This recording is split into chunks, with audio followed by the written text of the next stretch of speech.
Hey, welcome to The Explainer. Today, we are pulling back the curtain on artificial intelligence. We're going to tackle one big, fascinating question. How in the world do you actually teach a machine to see? I know, it sounds like something straight out of a sci-fi movie, right? But what if I told you the tools to do this are out there for everyone, and the process, well, it's something we can actually walk through together, step by step. So let's dive right in. All right, so before we get into the how, let's talk for a second about the what. Because this isn't just some abstract theoretical exercise. Teaching machines to see is already changing the world around us in some pretty profound ways. I mean, think about it. This technology is literally everywhere. You've got self-driving cars that need to spot pedestrians, medical AI that can find diseases in scans, even the voice assistants we talk to every day.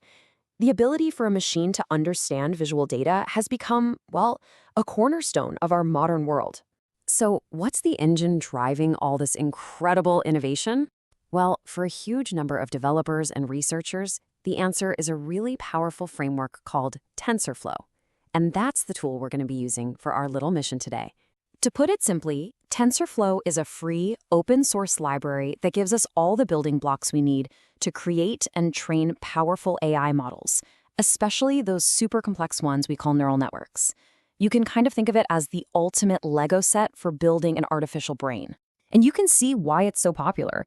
It's totally free. It runs pretty much anywhere, from your laptop to a phone to the cloud. It can use specialized computer hardware to make it lightning fast, and its Keras API makes building these complex models surprisingly straightforward. It's the whole package. Okay, so to really understand how this works, we need a mission. Our challenge for this explainer is to build and train a model that can look at a picture of dirt and tell us exactly what kind of soil it is. We're building a little digital geologist. Now, every student needs study material, right? Well, this is ours. We have a whole data set of images, all neatly sorted into 5 different categories of soil. Our machine is going to study these pictures to learn how to tell them apart. This is its textbook. So, we've got our tool, TensorFlow, and we've got our mission, the soil challenge. Now, let's get to the really exciting part, the actual step-by-step process of how we teach this thing. You know, this whole thing can really be broken down into 4 key stages. First, we have to get our images ready for school. Second, we're going to choose a smart starting point. We're not starting from scratch. Third, we customize that model for our specific task.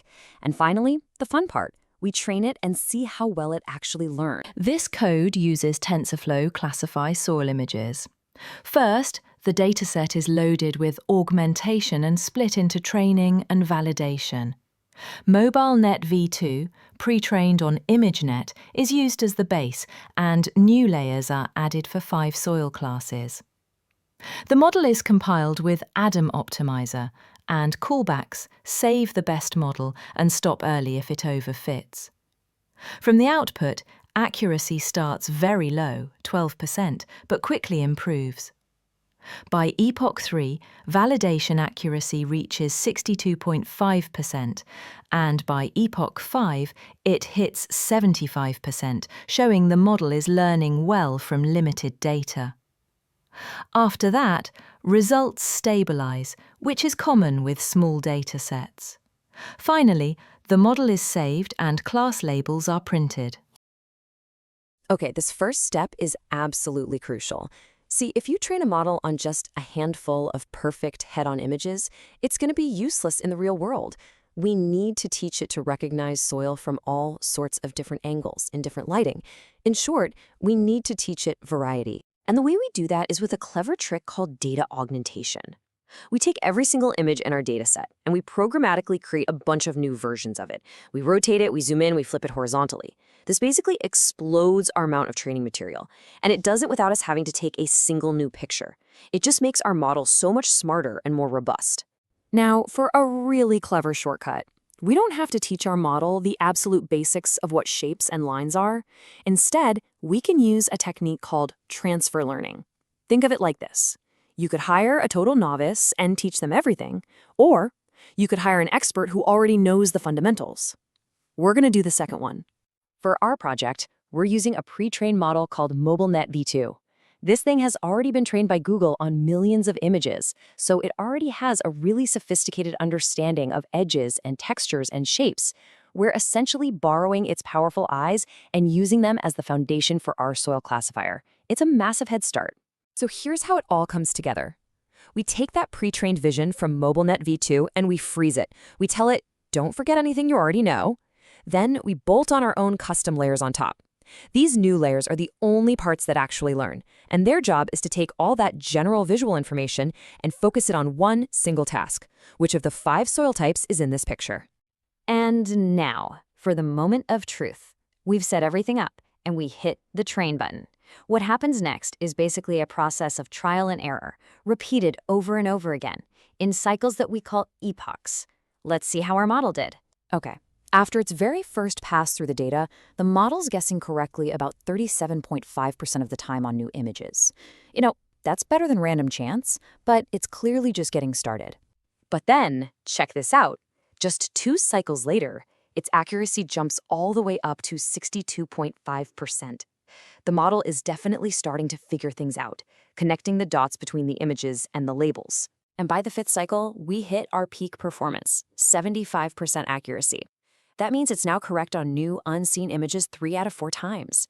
This is the model we want to save. We've captured it at its smartest point. But hang on, here's the most interesting, kind of counterintuitive result.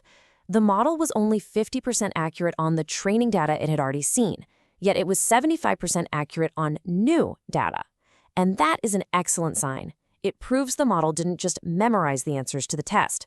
Because we made its training so varied and difficult with that data augmentation, it was forced to actually learn and generalize, which made it even better at identifying photos it had never ever seen before. That right there is the true goal of machine learning. So with our champion model trained and saved, we can finally use it for its real purpose. We can give it a brand new image, one it has never encountered before, and just ask it, okay, what do you see? And boom, this is the result of all that training. The model takes a look at the image and spits out its prediction, peat soil, and it's 98.2% confident about it. Our little digital geologist is a success. So look, we successfully taught a machine to classify different types of soil. That's cool. But the principles we just walked through, preparing the data, using transfer learning, training it, and validating it, those are the exact same principles used to tackle much, much bigger challenges. The process of teaching a machine to see, it's not black magic anymore. It's a structured, accessible engineering problem. So the real question has changed. It's no longer can we do it. It's what incredible, world-changing problems should we solve with this?